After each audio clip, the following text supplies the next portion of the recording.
Just as I come to Jamie Sickles' picture, is that Dia de los Muertos? That's what it looks like. Yeah, those are my Halloween pumpkins this year. Oh, it's a little bit of a Frida Kahlo, but she doesn't have the unibrow. Yeah. Nice. Hi, everybody. It's Wednesday and it's Campus Zoom Day. I'm so happy to see you all, even though some of you have very odd pictures. Hal Corcoran, you're looking very distraught. I'm sure it's the sign of the times. Happy to be with you. We have a few updates and I hope we have a lot of time to talk about the questions that are most important to you right now. As always, we know these are difficult times and I've said it to you many times. Be kind to yourself, be kind to all of those people who love you, and to your students, your colleagues. Everyone is struggling, each in our own way. So a few updates. If you haven't seen the message yet, you should mark your calendar for October 26th at 2:30.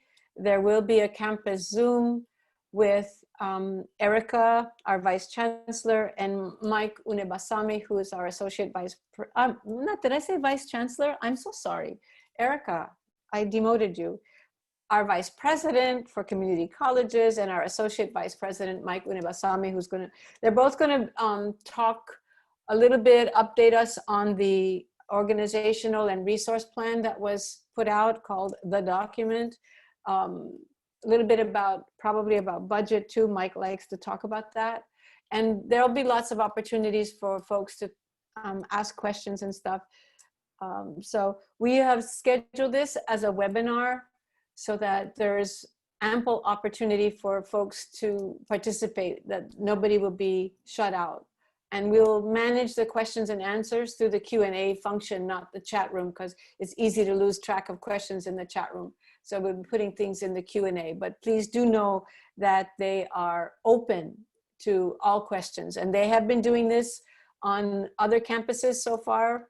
I don't think we're the last campus, but we're certainly not the first campus. They've done Kauai and Maui and Honolulu. I'm sure of that already. So October 26th at 2:30. Then if you were hoping to have, thanks Jamie, you have to register. Yes, you have to register in advance because otherwise you're not going to get the Zoom link. So please make sure you register. And the link to the registration is in the chat.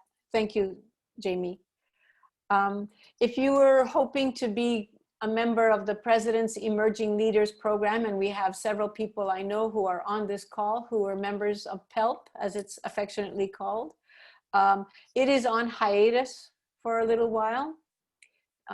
So there won't be a call for applicants this year. I think they're looking at stop out until maybe 2022. I just got a request today to start thinking about maybe reimagining PELP as well as so many other things that are going on in the system. So it's going to go through some rethinking and will become available again maybe in a year's time. So if you wanted to be a PELPer, you're going to have to hold on to that for a little while. CARES funding, so that you are kept apprised of it.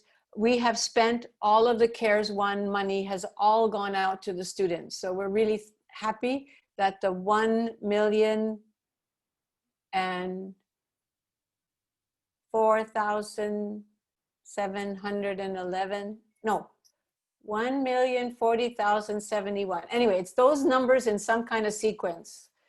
1 million and change has gone out to the students. So it was a really good job by Student Affairs and all of the people who served to make that possible, financial aid folks who were helpful. That's all done.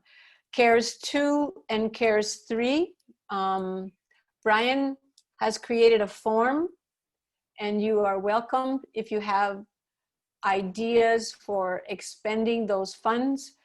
Please do if somebody can, and I know if Angela's on, she's always got these things right at her fingertips, but if someone has the Google, the Google form to request CARES money, throw it up there, because there's a form available that goes through the administration to make sure that it meets the eligibility requirements for CARES. So we are looking, I personally am looking for ideas. Thank you, Brandon. I'm looking for ideas that will help us now, but also into the future. So understand that if you're proposing the use of CARES for something that might be long-term, it's not going to be a long-term source of funding. That funding is over April 21, and it must be spent, not just encumbered, but spent by that period.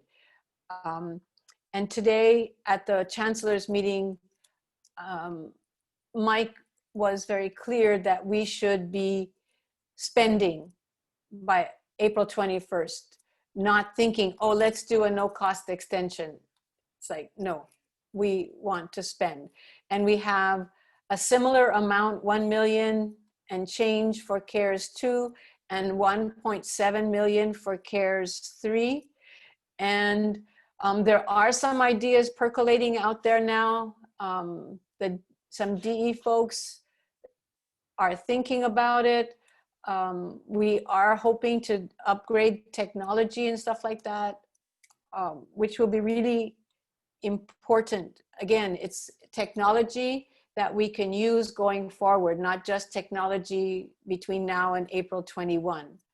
So be thinking if you have projects that you'd like to see in your areas, put them through in the CARES form, talk to somebody, understand. And Carl Naito keeps reminding me and everyone that technology purchases are time sensitive. They are challenging because everybody across the United States is wanting technology. So delivery could be problematic depending on what it is you want to purchase. So be mindful of that. And if we're going to make big purchases, there are many more hoops to jump through at the system level to make those purchases possible and to get approvals for those. But think about what technologies might be useful now and into the future and could support our efforts going forward. Those of you who are in LLL in the language areas, you know that we were able to support the DOE. Last semester, they registered for lots of our Hawaiian language classes because we had a contract with DOE. And that contract is going to be over next semester, and they are rethinking the delivery of the Hawaiian language programs. They are not going to be allowing the faculty to sign up individually for classes that they want to take on a campus, which is the way we had such robust enrollments. They are going to be doing sheltered classes where they are going to be signing contracts for their faculty to be taught as a cohort by a specific institution. So they have funding, I believe, for 14.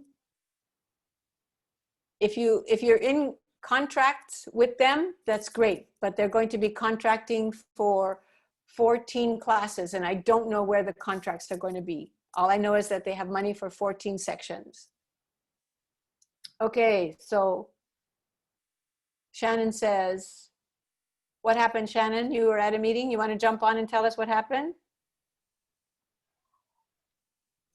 Oh, no, just that Lisa Kanai, myself, Ivalani, Maria, I think we were at a meeting on Friday with Josh about the program, and you're right, they had funds to pay for 14 sections, but the donors' request was that they be online and after hours from when the DOE is usually operating, so that the classes could be available for their employees. And then we scheduled, like Lisa said in the chat, we scheduled 3. Because some campuses said they weren't going to do any. So it gave room for other campuses to have more. Okay, good for us. Yeah. Thank you for that update. Okay, then the last sort of talk going forward from here is really about the system-wide conversations that have started for the academic programs.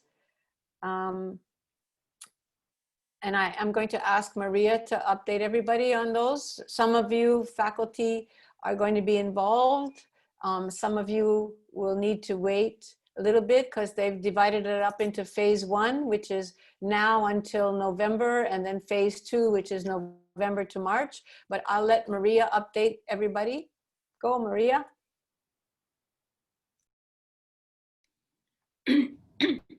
Okay, hi everyone. The VCAAs and the deans from the 7 CCs met last Wednesday, and that is where we got our marching orders.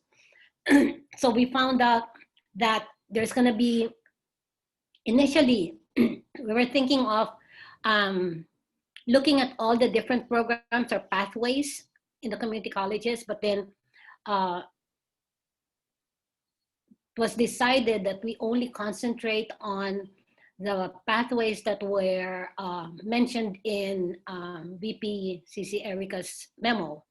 So now we have 8 pathways that we're going to be looking at, and culinary and hospitality, ed, dental assisting are going to be in phase 2 because they were not mentioned in Erica's memo.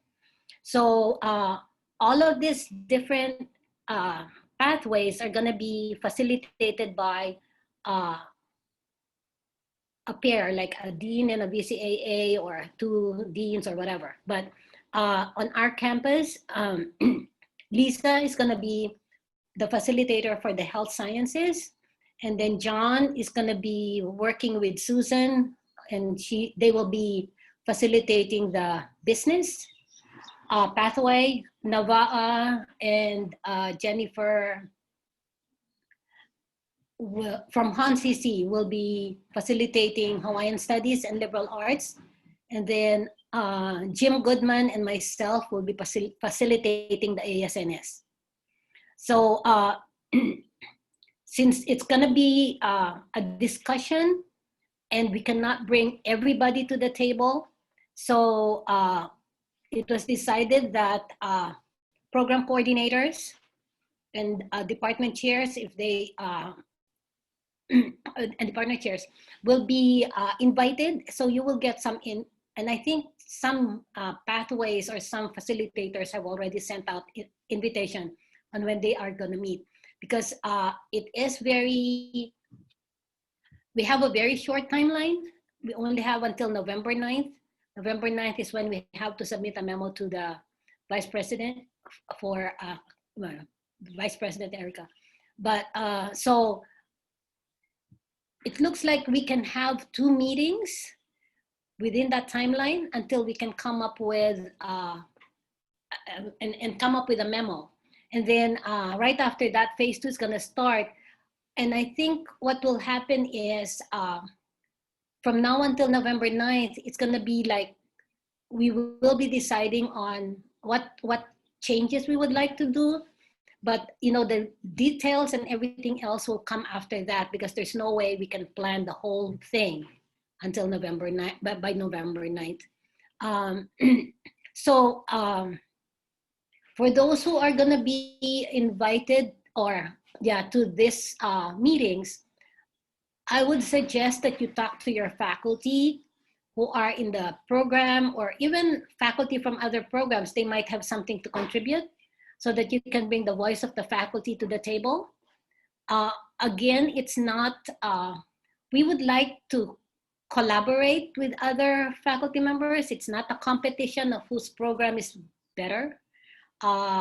We would like to, you know, help each other out. And I gave an example yesterday at the AAC meeting,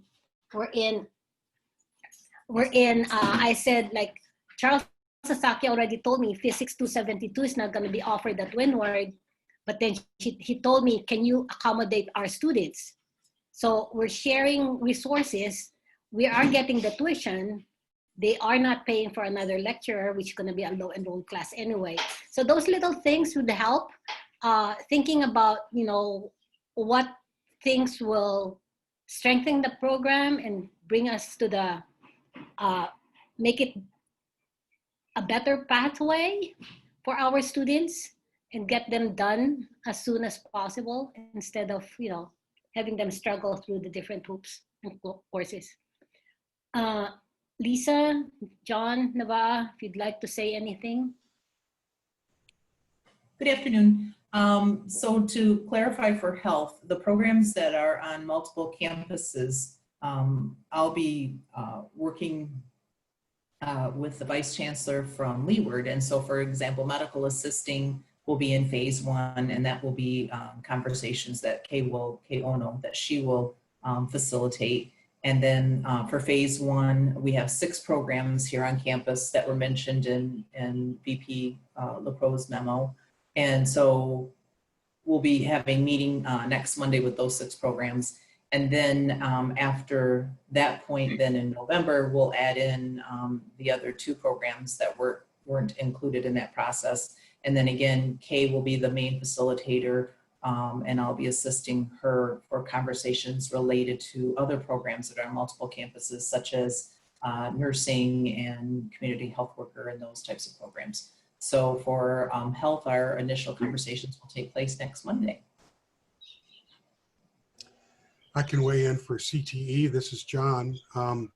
So we've planned for the business programs, accounting, business administration, marketing, management, entrepreneurship, 2 meetings next week so that there's options for people to participate in, depending on their schedules. One on Monday during the campus hour, one on Tuesday late in the afternoon. They've all been provided all the information, the guiding questions, so that they can be deciding how to best handle that for each campus in this meeting. Then Susan and I will take the results of that meeting and we will kind of distill it into a summary of the specific areas that we think we want to drill down on. We have a follow-up meeting scheduled the following week, 1 hour, for all the principals again to agree on the information that we want to share in our November 9th meeting with the memo to Erica. So that's our plan. There's a million questions. We're going to start talking with our campus, probably some preliminary conversations before we go into the system meetings so that we have an understanding on what we're doing here at our campus and what we're thinking. We're certainly taking ideas on how do you facilitate that large of a conversation on pretty complex questions and dialogue by Zoom and breakouts and all of that. So we're working through that. I think it's a very exciting conversation. I'm really looking forward to seeing, and again, we're facilitating, we're not guiding the conversation. And I'm anxious to hear what our faculty has been thinking and planning on doing for the future of our programs. Thanks, John. Nava, anything to add? No, I'm all good. Thank you. I kind of sent out everything to the chairs and coordinators, and they're already having discussions in regards to our new media arts program, liberal arts, as well as our AA and Hawaiian studies. We're just gathering as much data as we can and thinking right now whether I think we should probably have a conversation about concentrations, because looking across the campuses, we're kind of special like that we do have concentrations, which when we're talking about pathways and transfer programs, it's something that I think we do well. Thanks, Nava. Yeah. So besides the academic program conversations, there are starting the conversations for the administrative services like HR and business office. Those conversations are starting as well. And these are really challenging conversations because we are talking about what we do now and whether or not there are ways to do what we do now better for the system as a whole and for the campuses as well. So again, we've had conversations at CAC about, oh, why did these things get put on the list and what does it all mean? And it really is about, you know, does it make sense? Where does the collaboration make sense? Where does the centralization make sense? And if it does make sense from an operational point of view, then how would we make it happen? And those are the conversations that will go forward. If it makes sense and it makes operations better, how do we implement something like that? How do we create something at a system level? And how do we implement something at the campus level? And that is going to take time, and that will be part of what happens, I think, going forward in the spring. Anybody else want to share anything? Noelle? Carol? I can share a little bit. So I think the main concern coming out of the document is three main sections. One is centralization of financial aid, centralization of registration, and then possible conversion of 11 to 9 months. But to be more specific, that's probably looking at counseling faculty. So I did ask toward the system and did confirm with Louise that there will be committees being set up at the system for these groups to have these conversations. For me, I think we're going to have we need to have both the individual campus conversation as well as the system. So I'll be holding conversations with financial aid and register together, and then with the counselors, and I'll also include the deans because it kind of broadcasts into their areas as well. To have those individual group meetings, but then bring together, I guess, all of student services because it affects and integrates amongst all three of them to then have a broader conversation. But I'll be looking to set up these meetings shortly. And as soon as I hear back about the system and the way we're doing those conversations, I'll reach out to the respective units to see how the representation will work. I will say on Monday, there will be a very informal conversation. We're inviting a couple of the counselors, more on the academic side, because there's a variety of counselors, but for Monday's meeting, we're inviting a couple of the academic counselors to the CASAL meeting just to get a general idea of some of the concerns. But that's mainly for CASAL to get a better idea so we can probably have better conversations and not so much as what we call that system group. So that's not the system group that's coming together. That's really some small individuals just so we can get an idea. And hopefully we'll have more information on the system groupings of these meetings. Because I think for all of those units I just described, basically you do need conversations at the system to see what it looks like, and then you got to come back to the campus to see how we can change. So it kind of plays along with each other. So we can't really have one without the other because one provides direction and the other provides the movement there. But as soon as information comes about, I will let you all know. Thank you, Noelle. And for those of you who are uninitiated, CASAO is the Council of Chief Student Affairs Officers. Carol. Yes. Let's see. I just wanted to let you know that the continuing education dean and directors had a 2-hour meeting today just to talk about what's happening with the system, and some of the discussion centered around what we might do to collaborate further in the context of the discussions that are going on about centralization, how to collaborate further and so forth. And we're going to continue those dialogues. We weren't able to get Tammy Oyatamori into the meeting today. And right now there's a program planning meeting going on, but they're pretty much talking about operational things, not the restructuring and so forth. Another thing that I would like to bring to your attention is on Friday, there is a Kaia'ulu webinar called Your Voice, Your Victory, Your Vote, which is actually a celebration of the 100th anniversary of the passing of the 19th Amendment, which actually gave the right to women to vote.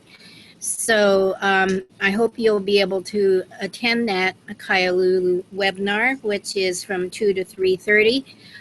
Thanks to Alyssa Kashiwada, who pulled a wonderful panel together. And let's see, I don't have that address right here to put up, but if Alyssa's on, maybe she can put it in the chat. I hope that you'll be able to attend that. I did put an announcement in the KCC news and events, so you can see it there too. But don't take the right to vote for granted. If you haven't voted, please do it. And women, please remember you didn't always have the right to do so. Thank you. Thank you, Carol. I think that's it for all the admin team. Brian is out, so I think that's everybody. Candy, could you ask your question, because I'm not sure what the question means. What happens to the faculty? Yeah, I'm not either. Okay, good. After I wrote that down. But I think that a lot of us are sort of fearful that, okay, let's just take me, for example, I teach human development and family studies. And okay, so if we decide that we're going to teach a certain discipline at a certain college, is that even in the conversation? So maybe everything would be taught at Maui and no longer at KCC, and then because we have multiple sections that don't fill. So what happens to the faculty member that was teaching at a particular college and all that is moved? Does that make sense? Well, it could. So most of the time, if you have a discipline that is under-enrolled, typically you don't have a full-time faculty member in there, typically. So a lot of the campuses have stopped teaching philosophy. So if you look at class availability and you look at some campuses, they don't offer philosophy. So if a student wants to take a philosophy class, they have to take it from us or some other campus that offers philosophy. So it is the case that some campuses will no longer offer some disciplines because they don't have the student demand for it, but that it would be available for students to take from some other campus. And I think those are the conversations that are happening across the system. So smaller campuses don't have a lot of resources to offer many things. And so they don't have full-time faculty. So I always like to talk about this one particular case where a campus was offering Linguistics 102, and I say that because it's my course, that's what I taught. And the person who was teaching that class had taken one graduate class in linguistics and was teaching that class. And I was like tearing my hair out. How could you possibly do that? So if you're a smaller campus and you don't have the capacity to offer the full range of gen ed classes, it could be provided by another campus. So there are ways to do that. I know, no philosophy. Who would do that? I know.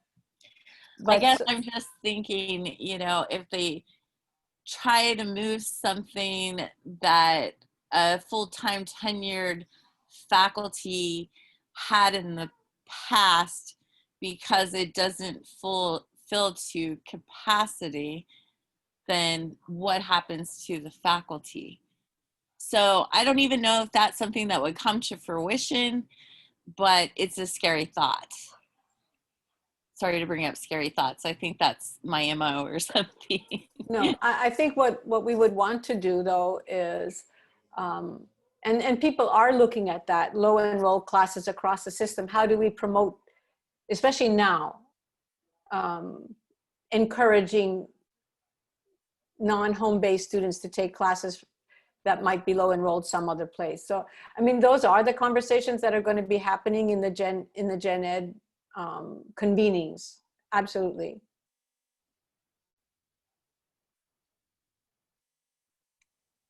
For the outer island CCs, they've had conversation about rotating, offering classes in one campus and then the next semester in the other. So they offer, instead of offering 3 classes, like that would be Maui, Hawaii, and Hawaii CC.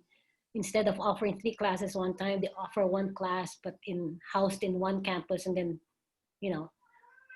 as long as it's online, it can be done. Yeah. But that was once a faculty member's course that they are now not teaching because they're teaching it elsewhere. So what happens to that faculty? So that's my question. And maybe I'm thinking too far ahead, but it's concerning. They're still going to be teaching on their campus. Okay. The tuition is going to come to their campus. And then the next semester, it's going to go to another campus. Right. Yeah. But before that, they were teaching it at both campuses. Right. So what happens to that faculty that no longer is teaching that course that semester? And that's my concern. Yeah. It's a valid concern. Yeah, that's true. Other questions from anyone on the chat? Anything you'd like to ask about or comment on?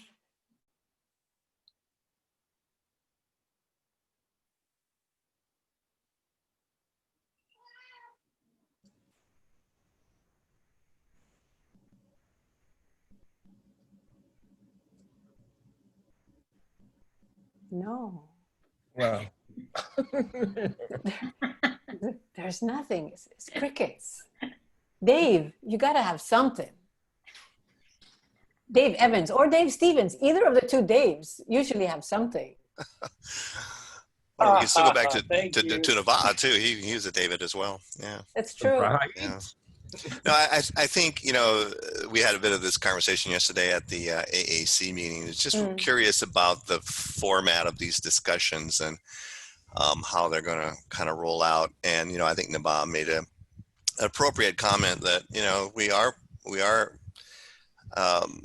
admittedly proud of much of the things that we do, and I think that's an important conversation to have: is what do we do well, and where do we fit in the bigger picture? So I think I know we're having those conversations in host is, are we prepared for the unknown, and can we play a role in getting us through this, not only as an institute of higher education, but also as an industry as well, too, being connected.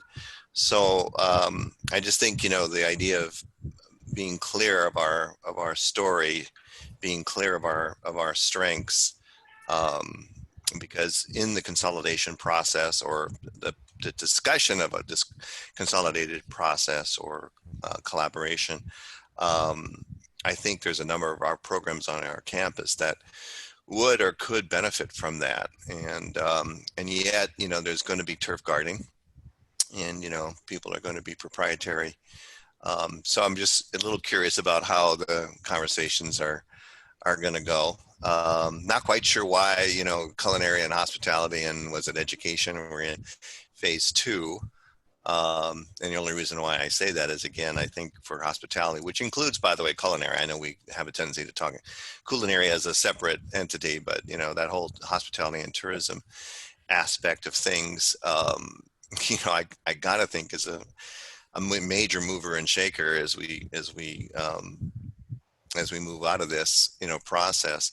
Brian, I think last week was talking about the recovery, and We've talked about diversity for 100 years, and we have to diversify. We have to diversify. Well, if somebody could tell me what that diversification is, then that would be great. But in the meantime, whether we love or hate tourism, we're the only one of the main games in town. So we look, like I said, as a department, we're looking at it as not just what does our role in higher education look like, but what does our role look like in the industry as well too. So I just want to make sure that that's all things that get communicated, in these conversations. So anyway, but one last thought. I mean, I think at the end of the day, the difficult decisions are going to have to be made. And as much as we would love to sit around and sing Kumbaya, we're not all going to agree on this at the time when it all comes, down.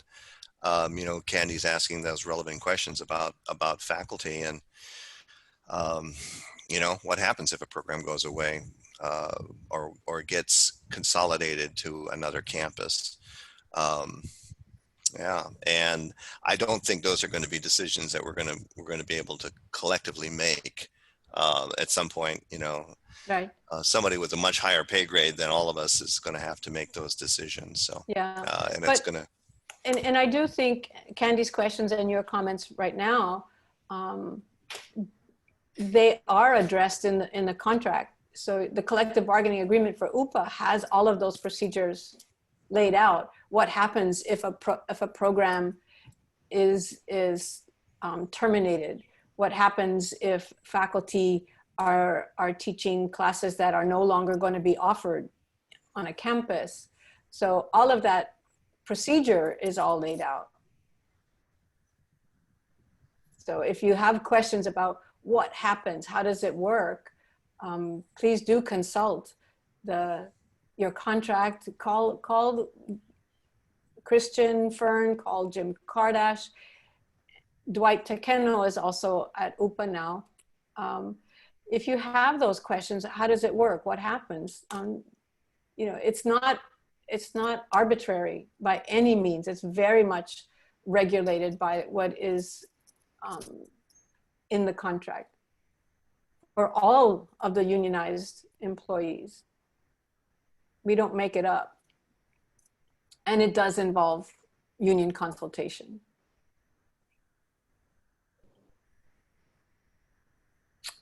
Other questions, other thoughts? Sheldon, please.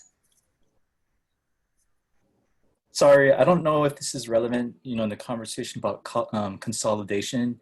And Jerry from Kikalika is going to kill me.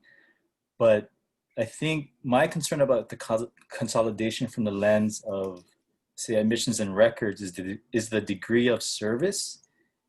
And so, in speaking to Kikalika, they do a wonderful, wonderful job. And I say that because when I'm out in the community, they just praise a lot of the work the frontline folks do, as far as getting back to them, processing, things like that. Like just the way they are just open-minded and how best to work with students and making sure they go from start to finish in the most efficient way. Like they have to deal with policies and procedures, they get that. But what that team does, everyone in 101 and 102, what they try to do is take whatever that they really cannot change and try to make it work for the students.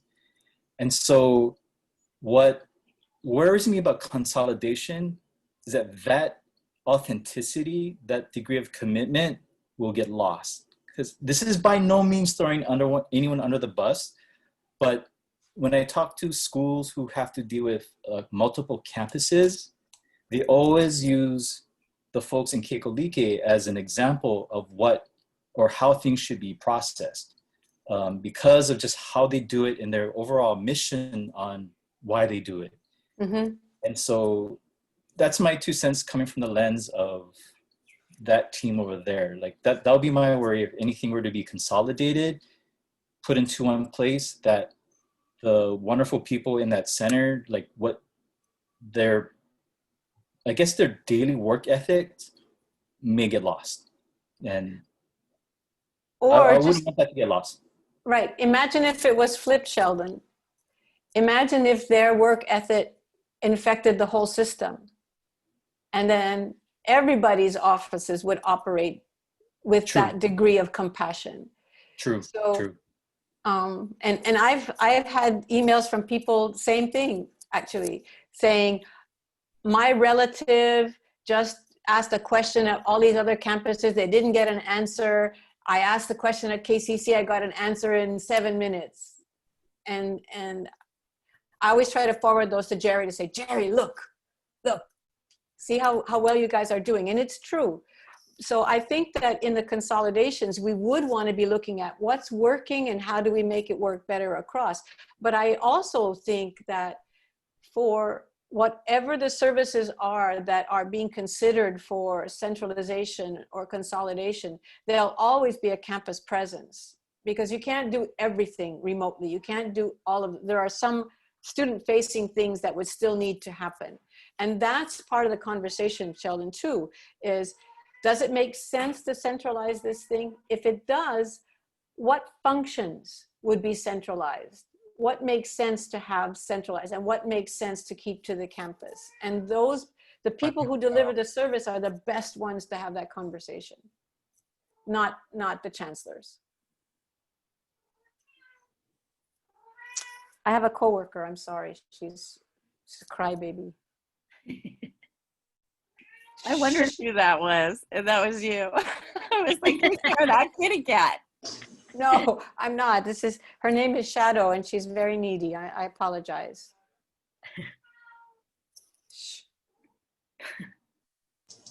Hi, Louise. This is Jerry. I just Hi, wanted. Jerry. Hi, Sheldon.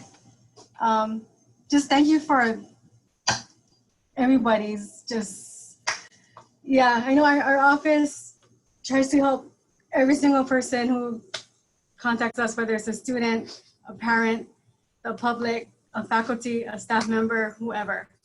And we pretty much are the ones trying to put out the fires.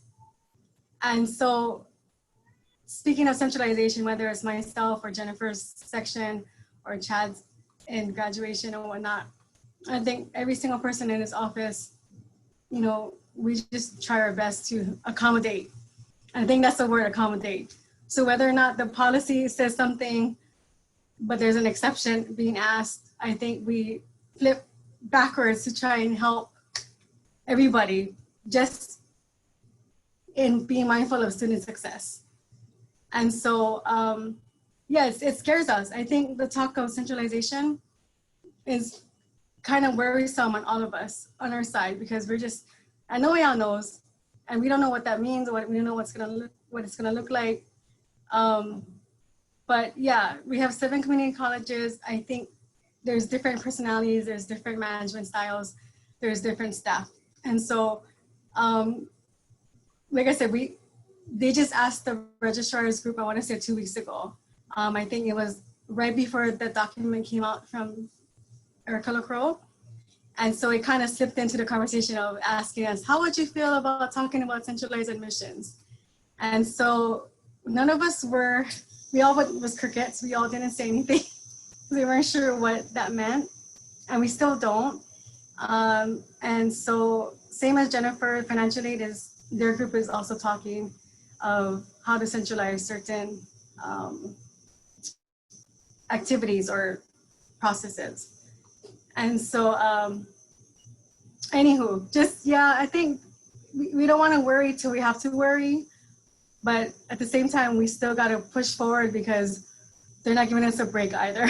It's all these initiatives that the system keeps telling us, hey, we're going to do participation verification.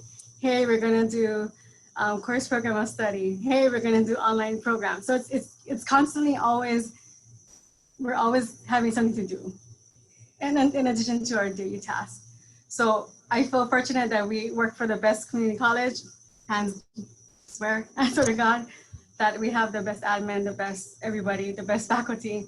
And so thank you, Sheldon, again, for just your awesome support. Like I said, we got each other's back, period. Thanks. Yeah.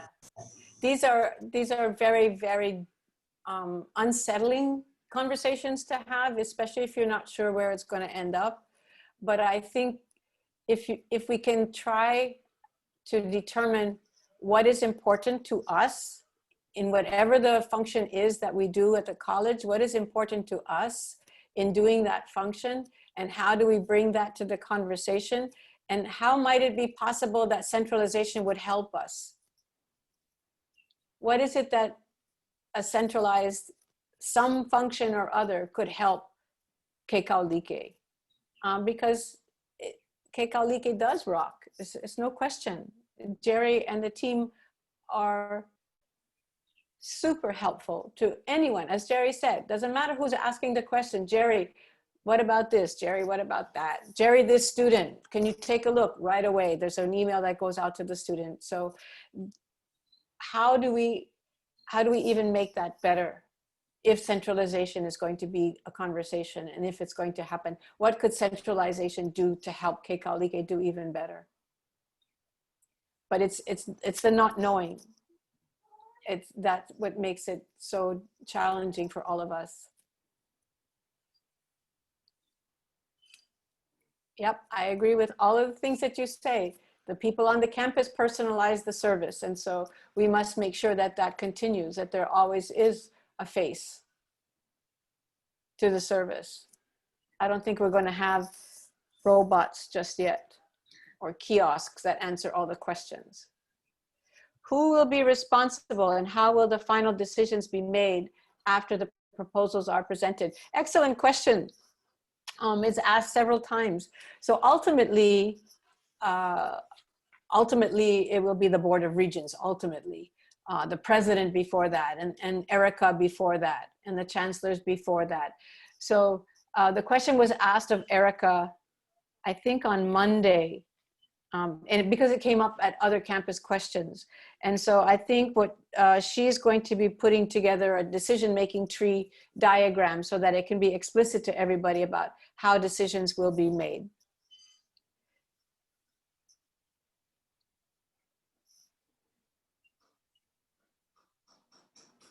Again, it's, you know, what makes sense to do.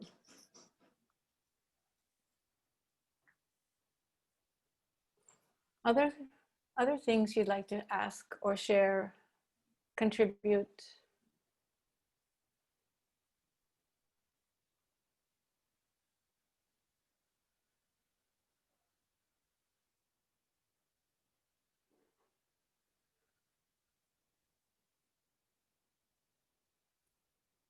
I don't see all of your faces. Some of you. I keep seeing Hal. That's not, I know that's not Hal's face.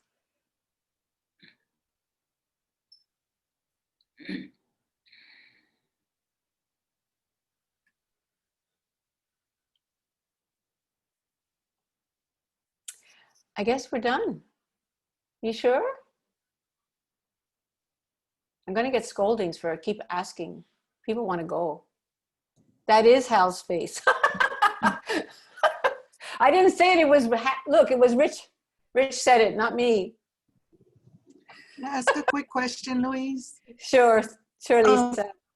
So do you have any inkling if the campus or if there's any money, I think we may have money somewhere to offer COVID testing for students and faculty that come onto campus for face-to-face instruction for next semester? I know that Dean Raddick and I have been talking about the possibility just to add that one more layer of protection for those of us that are here and for our students that are coming onto campus. Is there any system-wide thing? I mean, Manoa has the dorms and I get that, but I don't even think they're offering testing. But no, I've not heard any conversations about that kind of thing. I do know that JABSOM is doing testing, but I've not heard of any system-wide testing for students coming onto campus, nor am I aware of a pocket of funding that's been set aside to do that. Lisa, the only one that I know about for sure, Jabson's doing it, and it's not universal. It's in groups of people, but the only ones doing it consistently are athletics.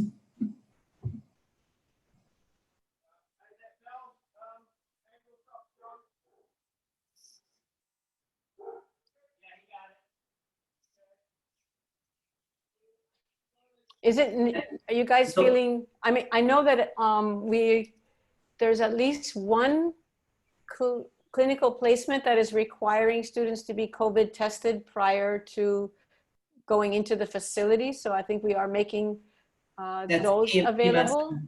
EMS and Maui, and the price quoted is the lowest that I've been able to get it so far is $130 for each test. Right, right.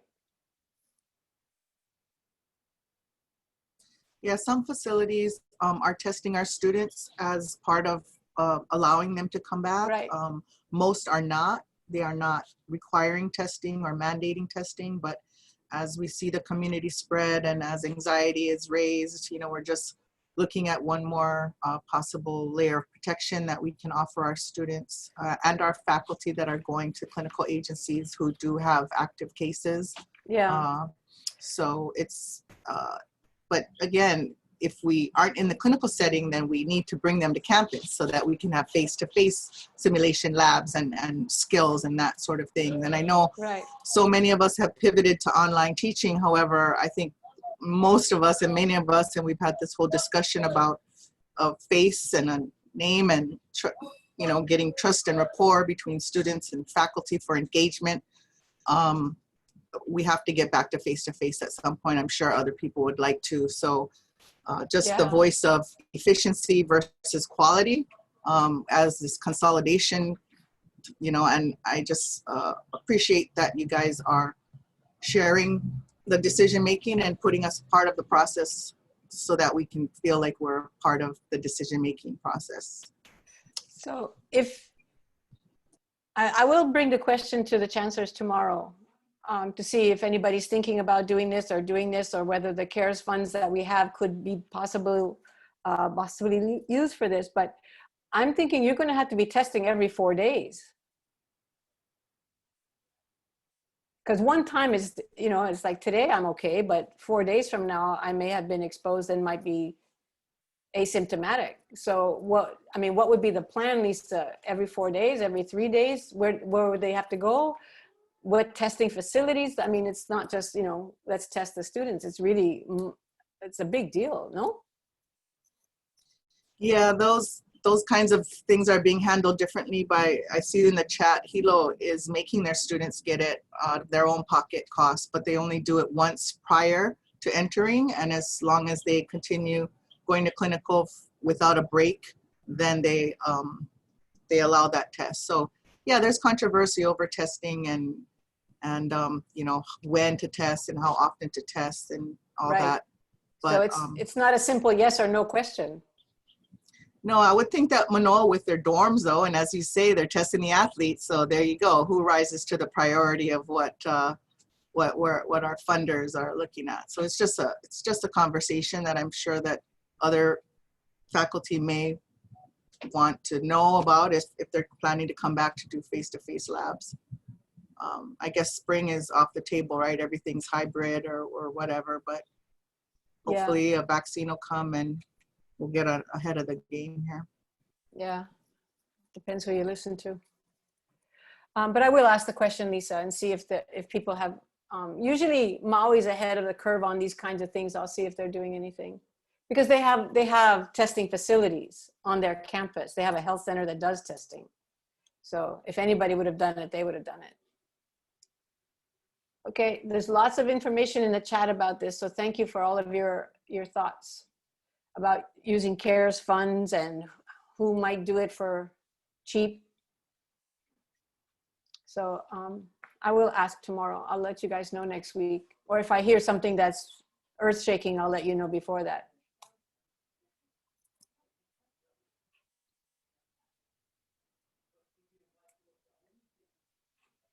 Oh, well, we're almost at the end anyway without anybody needing to ask any more questions, but you always have other questions. Who wants to ask the last question? That's the key. People want to give away Chantilly MacNut brownies though. You see that multiple times. Darsh, is Darsh on the call? Let me look. If Darsh is on, maybe he can, or Maria Gamboa, if you can update us on our AUW endeavors. Hello. Hi, I Darsh. have been pestering people with lots of emails. I think my approach or my reminders to participate, and I have received so many sign-ups from different people, different departments. But Luis, I want to ask you if you can announce the pizza party. Oh, yes. We do continue to have pizza parties, although they're a little bit lonelier because we don't gather to eat the pizza. We grab our slice and leave. But pizza party goes to the department or unit that contributes the most, donates the most. Right, Darsh? That's what I agreed to? Yes. Okay, pizza party in the works, as well as prizes for some of these fundraisers that are out there. If you're going to donate for the MacNut brownies, your prize is the brownies. That's your prize. And thank you, yes, Darsh and Maria, for jumping in there. It's not easy to do this virtually, especially. I'm just so very thankful we're not doing penny wars. It was just not fun standing at the credit union with all our pennies. Shelley will attest to that. Yes, Okay. it was very fun, LP. How dirty did our hands get handling all those pennies, right? Well, we had the gloves, so that kind of helped. We had to push these old people out of the way. No, we're counting our coins. You wait. No, we let them come in. Okay, well, it's 1:56. Who's going to ask the last question or make the last announcement?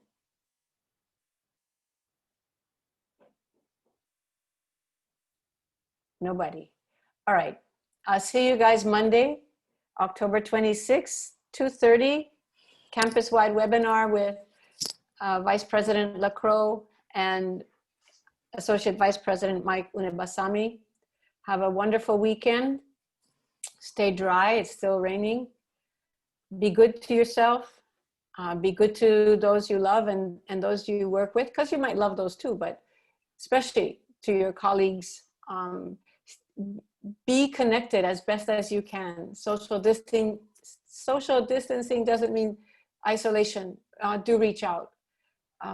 There are ways that you can help yourself get through this very, very difficult time. Be good to yourself, first of all.